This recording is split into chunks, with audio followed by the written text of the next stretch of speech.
कशिश news के खास कार्यक्रम मुसाफिर यारों में आप सबों का स्वागत है। और आज हम आपको बिहार में मधुमक्खी पालन को लेकर किसान किस तरीके से काम कर रहे हैं, इस पूरे कार्यक्रम के दौरान हम आपको ये दिखाएंगे। इससे पहले भी पिछले लॉकडाउन में हमने आपको दिखाया था कि मुजफ्फरपुर इलाके में किस तरीके से किसान परेशान थे, मधुमक्खी पालक किसान। लेकिन सबसे बड़ी बात यह है कि जिस जज्बातों के सहारे बिहार की चर्चा होती है, कहते हैं ना कि बिहार में उद्योग नहीं है, बिहार हम सबसे पिछड़े राज्यों में से एक राज्य हैं, लेकिन हमारे पास कई इस तरह के संसाधन उपलब्ध हैं जिसके सहारे देश और दुनिया में हम अपनी एक बार फिर से अलग से पहचान बना सकते हैं। उन्हीं पहचान में एक है मधुमक्खी पालन भी। शहद एक ऐसा नेचुरल कह सकते हैं कि फूड है जिसके सहारे हम दुनिया पे राज कर सकते हैं। इन चीज़ों को समझिए, दुनिया पे हम राज कर सकते हैं क्योंकि ये पूरी तौर पर नेचुरल है और नेचुरल तरीके से ये बनाया जाता है। ये लेकिन जो सरकार जिस तरीके से इस पर सोच रही है, हमें लगता है कि अगर सिर्फ इसी को एक इंडस्ट्री के रूप में लिया जाए तो बिहार के 2-3 ज़िले समस्तीपुर, वैशाली और मुजफ्फरपुर, 3 ज़िले में एक शहद क्रांति आ सकती है। और देश और दुनिया के सामने आज भी जिस तरीके से मुजफ्फरपुर लीची का मांग है, वैशाली के केले का डिमांड है, उसी तरीके से आने वाले समय में यहाँ के शहद का डिमांड हो जाए तो कोई बड़ी बात नहीं है। लेकिन बस एक इच्छा शक्ति की ज़रूरत। हमारे साथ मधुमक्खी पालक किसान हैं, ज़रा हम उनसे बात करना चाहते हैं कि आप लोग समस्या क्या है? समस्या हम लोग को सर यही आ जाता है कि जैसे हम लोग पालक है, हम लोग के पास में एक ट्रक बॉक्स है, 300-400 बॉक्स रखते हैं, काफ़ी खर्च गिरता है। और हम लोगों को रुपया कभी कभी ऐसा हो जाता है कि शहद जैसे मार्केट में चल रहा है 230 चल रहा है, ऐसे बाज़ार में जो बिक रहा है 300-400 रुपये के जी, हम लोग को बिकता है 60 रुपये के जी। तो हम लोग कहाँ से पूरा करेंगे बताइए? लेबर कस्ट बढ़ जाता है, ट्रांसपोर्टिंग बढ़ जाता है, हर चीज़ बढ़ जाता है, नहीं मिल पाता है, इसीलिए हम लोग को काफ़ी परेशानी हो जाता है।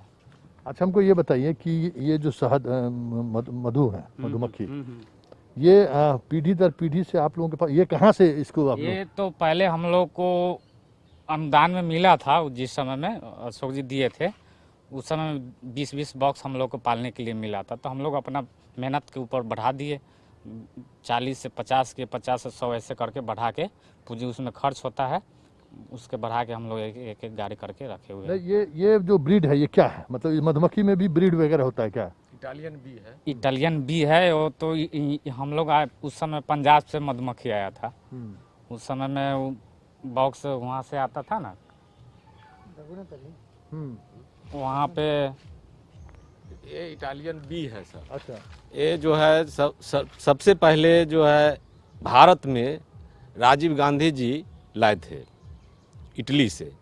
उसके बाद इसको मतलब कल्चर के हिसाब से पंजाब में पहले वहाँ इसका विकास कराया गया। उसके बाद भारत में जहाँ जहाँ इसका जो है कल्चर में मतलब जहाँ सूट किया वहाँ वहाँ इसको वितरण किया गया, खादी ग्राम उद्योग द्वारा मिला कुछ। और हम लोग तो खैर वहाँ से बीज के रूप में पंजाब से खरीद के लाए थे। अच्छा, तो ये कब से आप लोग इससे जुड़े हुए? हम लोग ये 1995 से कर रहे हैं हम। अच्छा, तो ये 95 से कर रहे हैं और ये 2021 है जी। इतने दिनों का अनुभव आपके पास है, और क्या बेहतर बदलाव किया जाए जिससे इसको एक इंडस्ट्री का रूप हो जाए, जैसे सुधा है उस तरीके का, और जैसे सुधा का एक ब्रांड पूरे देश में है कि भाई बिहार का सुधा, जैसे अमूल है उसी सुधा ब्रांड बनता जा रहा है। लेकिन शहद का ब्रांड बने बिहार, इसके लिए किस किस चीज़ों की ज़रूरत है? इसके लिए सरकार से देखिए, इसमें हम लोग को खर्च बहुत ज़्यादा पड़ता है। खर्च के लिए कुछ व्यवस्था किया जाए। जो माइग्रेशन है, अभी आउट सीजन हो जाता है, जैसे कि नेक्टर से रस नहीं मिलता है तो चीनी खिलाना पड़ता है, उसकी व्यवस्था माने मदद किया जाए। और उचित मूल्य नहीं मिल पाता है हम लोग को, इससे हम लोग क्या मूल्य मिलता है? अभी हम लोग को रेट जो है कभी 60 है, कभी 50 है, कभी 100 है, इससे ज़्यादा नहीं मिल पाता। बाजार में तो 500, 400, 500 वही ना, उचित मूल्य हम लोग को नहीं मिल पाता है। इसके लिए इससे यदि उचित मूल्य मिले तो हम लोग इसका बृहद पैमाने पर इसको बढ़ा करके इसका काम किया। तो इंडस्ट्री इन 3 जिलों में क्या किया जाए? जैसे मान लीजिए कि जो यहाँ एग्रीकल्चर लैंड भी है, तो मतलब आपके मधुमक्खी पालन के दौरान पूरे वर्ष इन 3-4 बिहार में आपको शहद के लिए जो प्राकृतिक फसल चाहिए, जी जी, तो क्या आप चेंज चाहते हैं कि अगर ये ऐसा हो तो बिहार की सारी चीज़ें बदल सकती हैं? यहाँ जो है बिहार में एक्लिप्टस है, सहजन है, तिलहन की खेती अधिक मात्रा में हो, दलहन की हो, धनिया है, इस सब की खेती अधिक मात्रा में होगा तो हम लोग को बाहर भी जाना नहीं पड़ेगा। जैसे हम लोग यूपी जाते हैं तो बाहर जाना नहीं पड़ेगा, यूपी दूसरे स्टेट में जाना नहीं पड़ेगा। जामुन है, इस सब की खेती यदि बिहार में ही हो, किसान जो है अधिक और इससे जो है पर परागण की क्रिया से किसान को फायदा ही होता है, फसल में कोई इससे नुकसान नहीं होता है। अच्छा, ये मतलब राजीव गांधी का ये है, ये आप कैसे कह दिए? देखिए, हम लोग को शुरू में मतलब हम लोग जब लाने गए थे तो हम लोग को वीडियो एक दिखाया था जहाँ से लाने गए थे, तो उससे हम लोग और पढ़े उड़े भी हैं, तो पहले वही लाए थे यहाँ बॉक्स। ये सारा इटालियन बी है जी। अच्छा, उसके बाद हम लोग को यहाँ समिति जो है इसके मतलब इसके अथी के अनुसार हम लोग चलते हैं, और वही जो है हम लोग को ये दिवाए अनुदान में। मतलब बिहार में अभी जितने मधुमक्खी या इस पूरे देश में जो भी मधुमक्खी है वो सारे के सारे इटालियन ब्रीड है जी, इटालियन बी है, उसको इटालियन बी कहा जाता है। जी जी। ये इसको नेचुरली अपने यहाँ कैसे डेवलप किया गया? डेवलप की इसको नेचर से रस मिला, पराग मिला, ये अभी डेवलप करा के हम अभी ये जो है उससे इसको निकाले हुए हैं, बंटवारा किए हुए इसको। इसी प्रकार हम लोग बांटते हैं, जब मधुमक्खी विकास करती है तो उसको बंटवारा करके बक्सा को बढ़ाते हैं। अच्छा, जरा इसके पूरा प्रोसेस को बताइए, तो कैसे ये आप हाँ, जरा इसको हम दिखाते हैं कि पूरा प्रोसेस क्या है। अब जरा देखिए कि जिस इटालियन को लेकर बड़ी बड़ी बातें की जाती हैं, जी हाँ, कि ये इटली वाली हैं और इटालियन की बात होती है कि हाँ, निकालिए थोड़ा पूरा प्रोसेस घर कैसे बनता है, ये हम थोड़ा आपको दिखाना चाहेंगे। और वो इटली का कंसेप्ट पूरे बिहार ने, पूरे देश में एक डेवलप किया, और इसका क्या आउटकम आया है जरा इसको देख लीजिए। ये घर है, इसके ये जो इटालियन बी हैं ये घर है, और इस घर के किस तरीके से ये कैसे डेवलप होता है, जरा इसको जैसे हम आपको दिखा रहे हैं कि ये देख लीजिए, ये आप देख सकते हैं कि ये। अच्छा, ये जरा बताइए कि इसमें क्या है, मतलब ये जो घर अलग अलग खाना बना हुआ है वो क्या है? तो इसमें जो है क्वीन जो है अंडा देती है, और ऊपर की भाग में से दूसरा निकालते हैं, उसमें शहद। हाँ, जरा हम क्वीन अगर दिखा सकें, अगर आप। तो वही छत पे था, लेकिन हाँ। उसमें नहीं दिखाई, बड़ा वाला क्वीन दिखलाइए। हाँ, जरा क्वीन, हाँ ये दिखाने चाहिए, ये इसमें है, क्वीन था उस पे, देख लीजिए ये। हाँ, ये जो है हाँ, ऊपर की भाग में रस रखता है, और नीचे जो है अंडा का काम करता है, पोलन रखती है। और अपने देश में जो पहले मधुमक्खी था जो रहता था पेड़ वगैरह में, उसमें और इसमें क्या फर्क है? उसमें जो शहद इकट्ठा करने की क्षमता कम था, अच्छा, और इसमें मतलब कि ज़्यादा है, और वो जो है उसमें बीमारी था, उस खत्म हो गया, अब वो सब कहीं कहीं पे है। अब वो कहीं मतलब पूरे देश में इसी तरीके से लोग। हाँ, इसमें दवा वगैरह भी दिया जाता है, तो इसमें बीमारी इसमें ही पकड़ता है, लेकिन दवा उवा चलता है, सल्फर है, एसिड है, बहुत तरह की दवा है। अच्छा, उसके सहारे इसको आप बचा के रखते हैं। तो ये इटालियन ब्रीड है, मतलब और कोई नया ब्रीड इस फील्ड में आया है कि नहीं? अभी तक तो नहीं आया है सर, सब अभी इटालियन ब्रीड से ही चल रहा है। तो जरा क्यून कौन सा है ये अगर आप दिखा सके, क्योंकि रानी के देखिए एक बक्से में एक रानी रहती है। ये आप थोड़ा चाहेंगे कि थोड़ा इसका फोटो रानी की हम तस्वीर चाहेंगे कि हर बक्से में एक रानी रहती है क्या? हाँ, हर बॉक्स में एक रानी है, और उसी रानी के सहारे ये पूरा परिवार चलता है। ये इनके सेना है जो रानी की रक्षा करती है। ये क्या बॉक्स में एक ही रहती है। हाँ, छोटी है, अभी फर्टिलाइज नहीं हुई है। दूसरा खोल दे चीज फर्टिलाइज वाला बंद कर दे। देखिए पीला वाला है बड़ा। अच्छा, ये कौन सा है? नहीं है, वो दूसरा नीचे चली गई। अच्छा, ये दूसरा खोलते हैं। चलिए हम आपको क्यून दिखाते हैं कि क्यून कौन सा है। लेकिन ये समझिए कि किस तरीके से एक शहद क्रांति ने कई ऐसे राज्य हैं जिस राज्यों के तहत अगर बिहार की बात करें तो बिहार ने भी ये इस फील्ड में एक मुकाम हासिल किया है। और इस मुकाम में को अंजाम तक पहुंचाने में कैसे इटली से ये मधुमक्खी आई, आज भी इटालियन बी मधुमक्खी इसको कहा जाता है। चलिए अब हम एक छोटा सा ब्रेक ले लेते हैं। ब्रेक के बाद इसका बाय प्रोडक्ट बनाने की क्या संभावना है या फिर मधु को कैसे फर्टिलाइज किया जाता है वो भी हम आपको दिखाएंगे, और उसके बाद कैसे वो मार्केट में पहुंचता है और उसके डेवलपमेंट को लेकर क्या क्या चीज़ें संभावनाएं हैं, उन तमाम चीज़ों पर हम बात करेंगे किसानों से। लेकिन पहले एक छोटा सा ब्रेक ले लेते हैं। मुसाफिर हूँ यारो कार्यक्रम में हम आपको दिखा रहे हैं मधु उत्पादन को लेकर, और हम आपको बताएं कि बिहार बड़ी बड़ी बातें हो रही हैं कि हमें इंडस्ट्री के क्षेत्र में बड़े बड़े इंडस्ट्रियलिस्ट को लाना है, तब बिहार का विकास हो सकता है। हम इस स्टोरी के सहारे ये दिखाने की कोशिश कर रहे हैं कि बहुत सारी चीज़ें ऐसी हैं जिनके सहारे हम बिहार के दशा और दिशा को बदल सकते हैं। उसमें एक मधुमक्खी पालन भी है, और मधुमक्खी पालन में हमारे बिहार के किसान बहुत दूर तक दूसरे राज्य मध्य प्रदेश तक जाते हैं, लेकिन उसमें कुछ चीज़ें ऐसी भी हैं जो समझने की, जो अब किसान किस हाल में है वो हमने आपको दिखाया। अब उसके बाद जो एक्सपोर्ट कमिटी जो मतलब एक्सपोर्ट क्वालिटी जो मधु बनता है बिहार में, उस इलाके में हम पहुँचे हैं। ज़रा हम आपको दिखाते हैं कि ये, ज़रा आप बताइए कि ये पूरा प्रोसेस क्या है, कैसे इसमें मधु तैयार होता है। देखिए, मधु फार्मर से जब हम लोग ख़रीदते हैं तो ख़रीदने के बाद हम उसको मॉइस्चर कंट्रोल करने के लिए, और ये जो टैंक सब ये बना हुआ है इसमें मधु को डालते हैं। मधु हीट होता है, हीट होने के बाद ये जो पंप है, यहाँ पंप से मॉइस्चर चैम्बर है उसमें जाता है। मॉइस्चर चैम्बर में जाने के बाद उसका रिडक्शन होता है, मॉइस्चर रिडक्शन होता है, और वहाँ पर भी फिल्टर हो जाता है। फिर हम ये टैंक है इसमें ले आते हैं।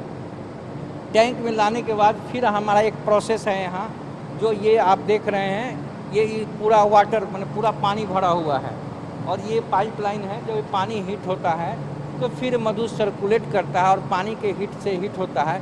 फिर इसको हम माइक्रो फिल्टर करते हैं।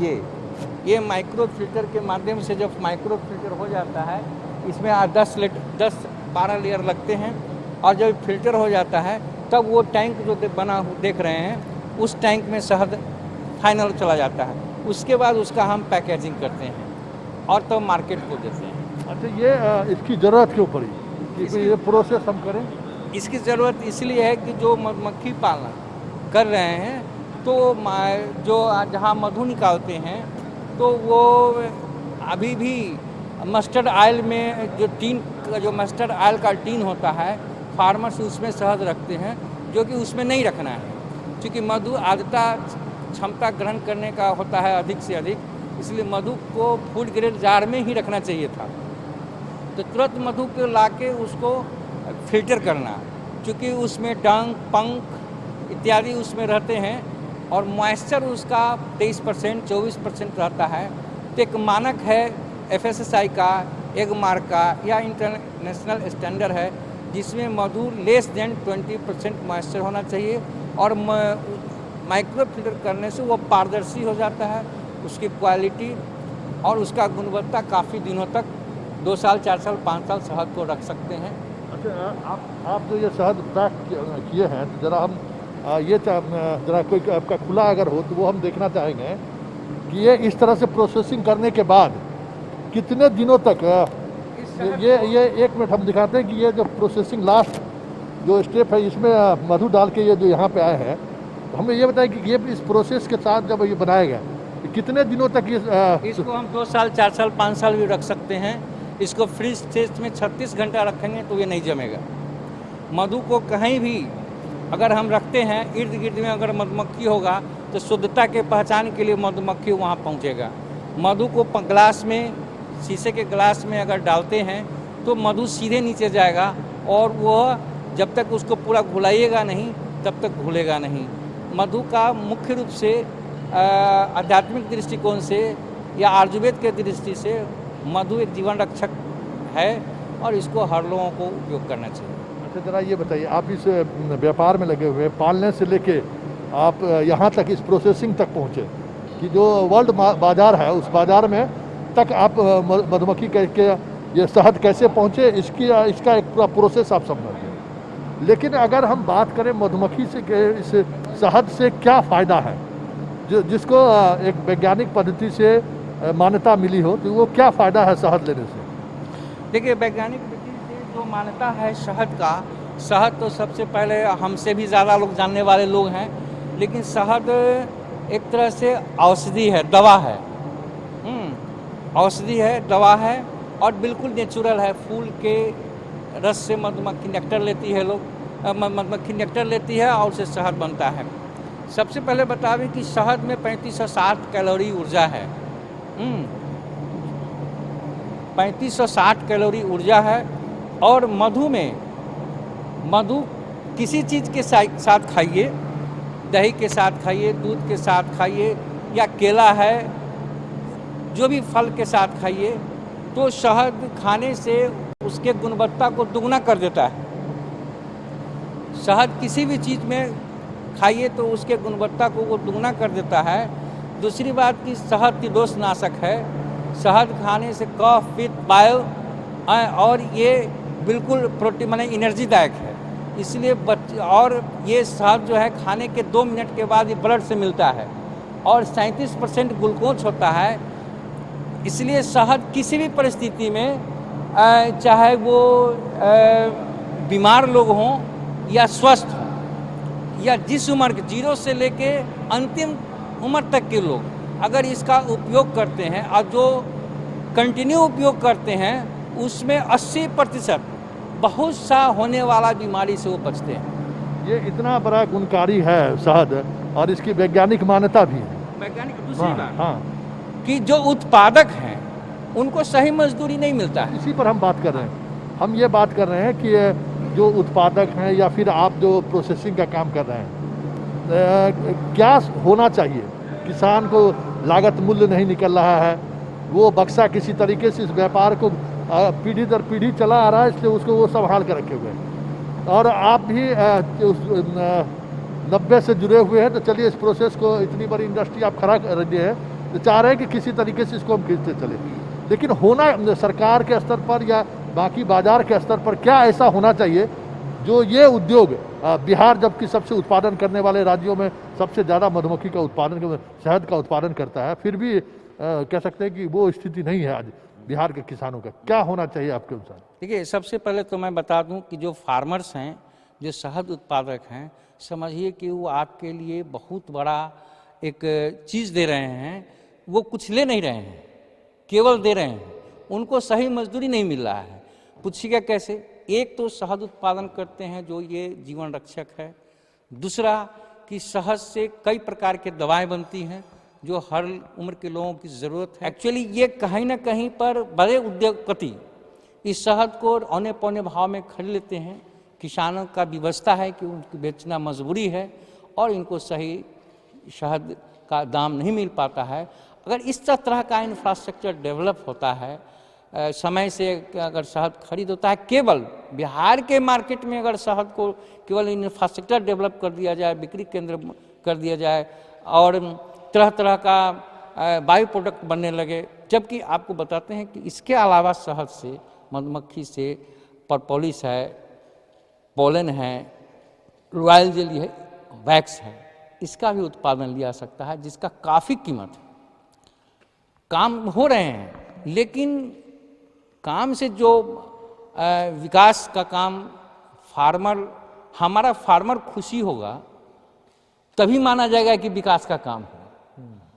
हम शहद मार्केट में बेच रहे हैं, कोई कंपनी 500 रुपये किलो बेच रहा है और किसान बेचारा 3 रुपये सैकड़ा लेके काम कर रहा है, ये कौन सा विकास होगा? तो आज के 90% ऐसे फार्मर्स हैं कि प्रत्येक साल 10,000 से 1 लाख रुपया तक 3 रुपये सैकड़ा ब्याज लेके काम करता है। बैंक से उन्हें कोई मदद नहीं? कोई मदद नहीं मिलती है। कोई बता दे कि मधुमक्खी के लिए 50 गो फार्मर को मधुमक्खी पालन पर उनको वर्किंग कैपिटल दिया गया हो। हम नहीं समझते हैं कि किसी फार्मर को वर्किंग कैपिटल। ये जो आपका पूरे प्लांट है वो नियमित कितने, मतलब क्या क्षमता क्या है, और उतने बाजार में, मतलब बाजार में किसानों के पास उतने शहद उपलब्ध है कि नहीं? हमारे किसानों के पास उत्पादन काफ़ी है। उत्पादन इतना है कि हमारा जो इंडस्ट्री लगा हुआ है, किसका क्षमता है उससे कई गुना ज़्यादा उत्पादन है। लेकिन सबसे बड़ा बात है कि हम लोग मधु को परचेज करके हमारे पास उतनी क्षमता नहीं कि हम किसान का सारा मध खरीद सकें। तो किसान क्या करेगा, कहीं ना कहीं तो बेचना है। मार्केट में और लोगों की तरह हमारे पास उतना इंफ्रास्ट्रक्चर डेवलप नहीं है। आज अगर डेयरी चाहे बहुत सा चीज़ है गवर्नमेंट का या सरकारी, कहीं पैसे रह जाता है, अब मधु देते हैं पैसे रह जाता है, तो उतना पैसा तो हम लोगों के पास नहीं है। किसी तरह हम लोग जो है ना धीरे धीरे अपने प्रयास से फार्मर अच्छा, मतलब ये आपको लगता है कि फूड हैबिट, जैसे लोग दूध लेते हैं वैसे मधु लें, ये कल्चर भी मतलब इतना पौष्टिक होने के बावजूद भी, इतना स्वास्थ्य के लिए लाभकारी होने के बावजूद भी वो हमारा फूड हैबिट नहीं बना है। मतलब जैसे दूध आप लेते हैं वैसे हम मधु लें, इसका प्रचलन मार्केटिंग नहीं हो पाया। क्या आपको लगता है ऐसा? बिल्कुल, इसमें अभी फूड हैबिट नहीं हुआ है। मैं एक आंकड़ा देता हूं आपको, किसी एक पंचायत में 6000 से कम की आमदनी नहीं है, लेकिन एक पंचायत में 6 आदमी रेगुलर शहद खाने वाले नहीं है। किसी भी नगर पालिका का वार्ड का 15,000 से 20,000 की आबादी है, लेकिन एक वार्ड में 20 आदमी पर डे शहद खाने का नहीं है। इसलिए फूड हैबिट नहीं है। इसके लिए चाहिए शुरू से, जैसे आज के डेट में मैं कहूँ कि बच्चों को अगर आदत लग जाए शहद खाने का तो वो निश्चित रूप से खाएगा, लेकिन ऐसा कोई आदत नहीं बनाया जा रहा है, ऐसा कोई प्रयास नहीं है। अच्छा, आपको लगता है कि अगर इस फूड हैबिट को लेकर मार्केटिंग अगर बढ़े, कि उसके गुणवत्ता की चर्चा हो और फिर इस तरह के प्रोसेसिंग यूनिट बढ़े बिहार में, तो बिहार पूरे देश और दुनिया को मधु खिलाने की स्थिति में हो जाएगी, जितने लोग उत्पादन कर रहे हैं। बिल्कुल, यहाँ के लोग इतनी मेहनती हैं, यहाँ के बी कीपर्स इतने मेहनती हैं कि जब बिहार माने वैशाली, मुजफ्फरपुर, समस्तीपुर, इन सब जगहों से लोग यूपी और आपको मध्य प्रदेश तक मधुमक्खी लेके जा सकते हैं उत्पादन के लिए, तो मैं दावे के साथ कहता हूं कि अगर उनको उचित मूल्य मिलने लगे और उनको लगे कि हमको फायदा है, तो दिन दुगुना रात चौगुना मधुपालकों की संख्या बढ़ेगा और पूरे हिंदुस्तान को, अन्य कंट्री को भी हम शहद दे सकते हैं। अच्छा, इसमें भी कोई शहद के क्वालिटी पे कुछ काम हो रहा है कि नहीं? हाँ, शहद के क्वालिटी पर हम लोग काम ये कर रहे हैं। जैसे अभी मेरा मानना है कि शहद के क्वालिटी इंप्रूव करने के लिए, उत्पादन करने के लिए सरकार को चाहिए हर जगह फलदार वृक्ष लगवाना। ये पौधे हरियाली जो चल रहा है, इसमें जो पौधारोपण चल रहा है, इसमें ऐसे पेड़ को लगाना चाहिए जो फल भी दे और नेक्टर भी मिले। तो फल अगर मिलता है तो वह भी एक आइटम है लोगों को खाने में, और उससे शहद मिले। जैसे जामुन का हुआ, क्रंच का हुआ, अमरूद का हुआ, जो भी फलदार वृक्ष हैं वो लगना चाहिए।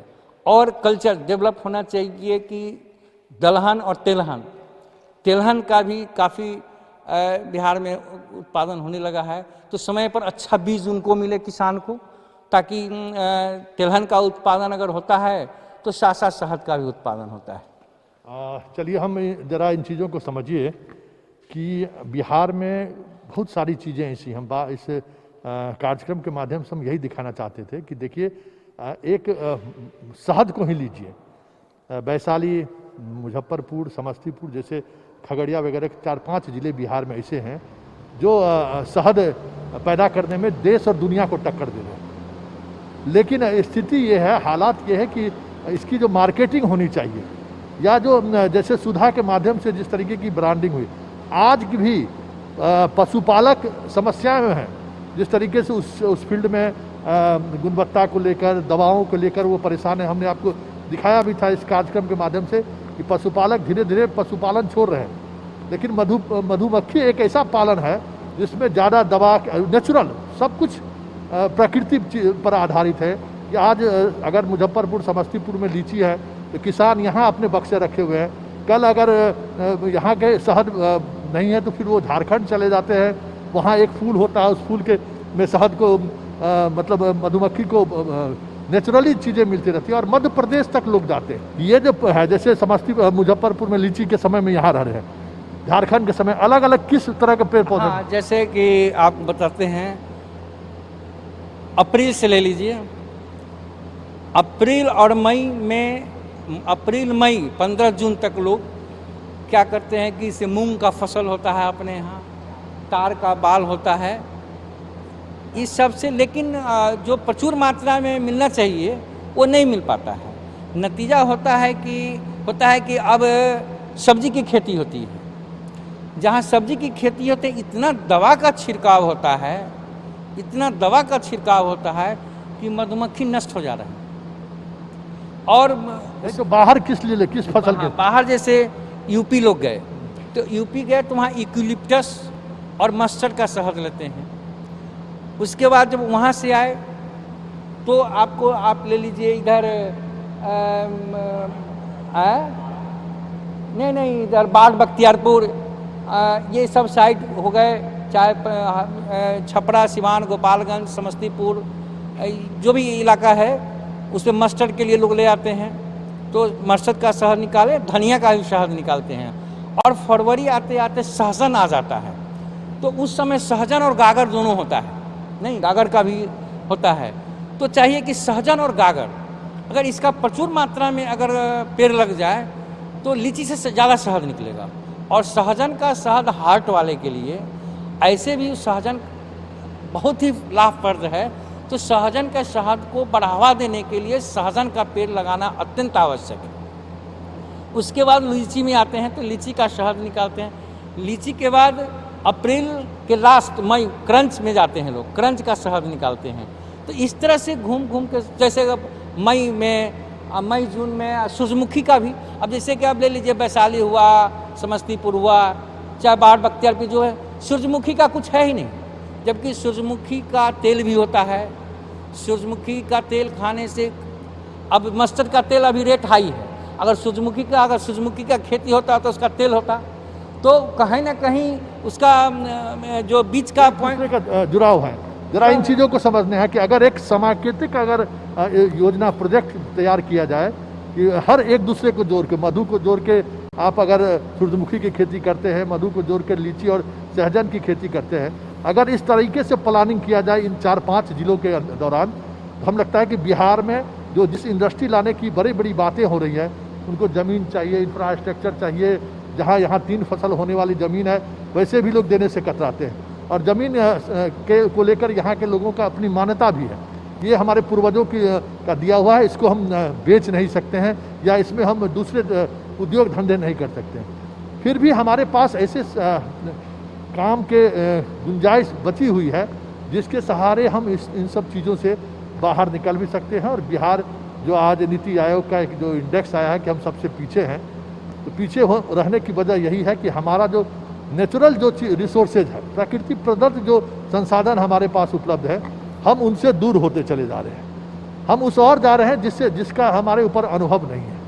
तो ये अनुभव वाली जो चीज़ें हैं, यहाँ के किसानों में जो अनुभव है, यहाँ के पशुपालकों में जो अनुभव है, जो बरसों बरस पीढ़ी दर पीढ़ी जो काम करते आ रहे हैं, अगर उसको इंडस्ट्री से जोड़ दिया जाए, उद्योग से जोड़ दिया जाए, तो सुधा जैसे ब्रांड मधु के क्षेत्र में, शहद के क्षेत्र में देश और दुनिया में धूम मचा दे, तो कोई बड़ी बात नहीं होगी। चलिए इस खास कार्यक्रम मुसाफिर यारों को यहीं समाप्त करते हैं।